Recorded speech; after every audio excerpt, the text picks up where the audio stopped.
Hello everyone, मैं आस्था Gupta web infotech से। आज आपको मैं मेमोरी के टाइप्स के बारे में बताऊंगी। जैसा कि आप सभी जानते हैं कि मेमोरी कंप्यूटर की स्टोरेज डिवाइस है जो हमारे द्वारा दिए गए डाटा और इंस्ट्रक्शन को स्टोर कर सकती है। हम जानते हैं कि जैसे दूध लीटर में बिकता है, सब्जियां आपकी किलो में बिकती हैं, किसी भी मनुष्य का हमें टेस्ट लेना है तो हम उसके आईक्यू लेवल को चेक करते हैं, वैसे ही मेमोरी जो है बिट्स के आधार पर मापी जाती है। जानते हैं कि मेमोरी हमारी दो प्रकार की होती है। There are two types. पहली आपकी इंटरनल मेमोरी होती है और दूसरी आपकी एक्सटर्नल मेमोरी होती है। इंटरनल मेमोरी जो होती है ये कंप्यूटर के इंटरनल सिस्टम को वर्क करती है और जो आपकी एक्सटर्नल मेमोरी होती है वह बाहर उपकरणों पर वर्क करती है। इंटरनल मेमोरी को हम प्राइमरी मेमोरी भी कहते हैं और एक्सटर्नल मेमोरी को हम सेकेंडरी मेमोरी कहते हैं, जो कंप्यूटर में अलग से लगाई जाती है। इंटरनल मेमोरी जो होती है वो आपकी दो प्रकार की होती है। पहली तो आपकी होती है रोम और दूसरी होती है रैम। रोम रीड ओनली मेमोरी और रैम का फुल फॉर्म होता है रैंडम एक्सेस मेमोरी।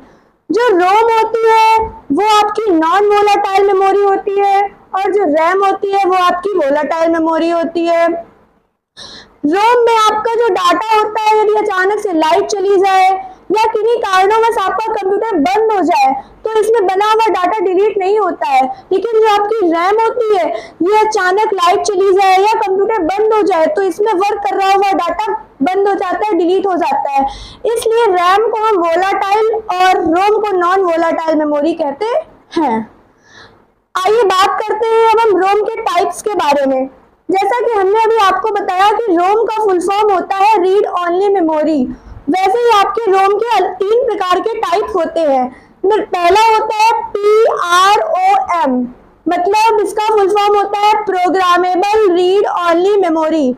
दूसरा टाइप इसका आपका होता है EPROM। EPROM का मतलब होता है erasable programmable read only memory. इसी का आपका तीसरा टाइप आ जाता है EEPROM, electrically erasable programmable read only memory. अब रोम के टाइप की बात हो गई, अब हम करते हैं रैम के टाइप्स के बारे में। जो रैम होती है ये आपकी दो प्रकार की होती है। कौन कौन सी? पहली तो स्टैटिक रैम, दूसरी डायनामिक रैम। अभी हमने आपको रैम का फुल फॉर्म नहीं बताया।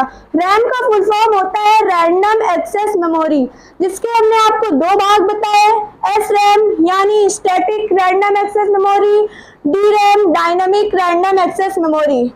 अब स्टैटिक और डायनामिक नाम से ही पता चलता है कि स्टैटिक मतलब अस्थाई और डायनामिक मतलब अस्थाई। जो आपकी SRAM होती है वो DRAM से बहुत तेज होती है और जो आपके कैश मेमोरी के आधार पर वर्क करती है। अब कैश मेमोरी क्या होती है?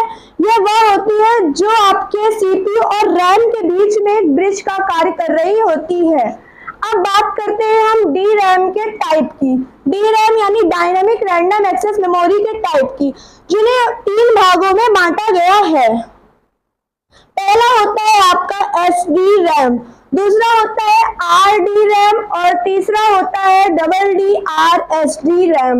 अब हम इनके फुल फॉर्म की बात करते हैं तो हम बता रहे हैं कि SDRAM का फुल फॉर्म होता है synchronous dynamic random access memory और RDRAM का फुल फॉर्म का मतलब होता है Rambus dynamic random access memory. और इसका जो तीसरा टाइप है DDR/SDRAM, इसका मतलब होता है double data rate synchronous dynamic random access memory. जो आपका DRAM का पार्ट है DDR/SDRAM, इसे चार भागों में बांटा गया है, DDR1, DDR2, DDR3, DDR4। DDR का मतलब अभी हमने बताया double data rate R1, double data rate R2, double data rate R3, double data rate R4। अब हम बात करते, अभी हमने मेमोरी के इंटरनल पार्ट की तरफ तो बात कर ली, लेकिन अब हम बात करते हैं एक्सटर्नल मेमोरी की तरफ। तो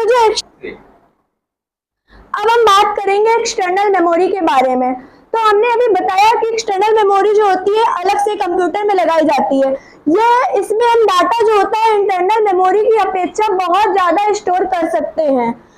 अब इसमें हम बात करते हैं सबसे पहले HDD की। HDD का फुल फॉर्म होता है हार्ड डिस्क ड्राइव, जिसकी स्टोरेज कैपेसिटी बहुत ही अच्छी होती है और इसी के साथ साथ इसमें स्टोर किया हुआ डाटा डिलीट नहीं होता है। अब दूसरा टाइप इसका आता है SSD, जिसका फुल फॉर्म होता है सॉलिड स्टेट ड्राइव। SSD जो होती है वो HDD की तुलना में बहुत ही अच्छी होती है। इसकी स्टोरेज कैपेसिटी HDD की तुलना से काफी अधिक होती है। अब हम बात करते हैं CD के बारे में। CD का मतलब होता है कॉम्पैक्ट डिस्क। इसी तरह की कई आपकी एक्सटर्नल डिवाइसें होती है, जैसे USB का मतलब होता है universal serial bus, PD, pen drive, ऐसी भिन्न भिन्न प्रकार की हमारी एक्सटर्नल मेमोरी होती है जो हमारे द्वारा स्टोर किए गए डाटा और इंस्ट्रक्शंस को स्टोर करती हैं। धन्यवाद। अभी जैसे हमने बताया कि सभी का इनमें डाटा स्टोर करते हैं तो डिलीट नहीं होता है, वैसे यदि किन्हीं कारणों हमारे मॉनिटर में वायरस आ जाए या फिर हमें अपनी ड्राइव को फॉर्मेट करना पड़े तो हम SSD का डाटा भी डिलीट कर सकते हैं।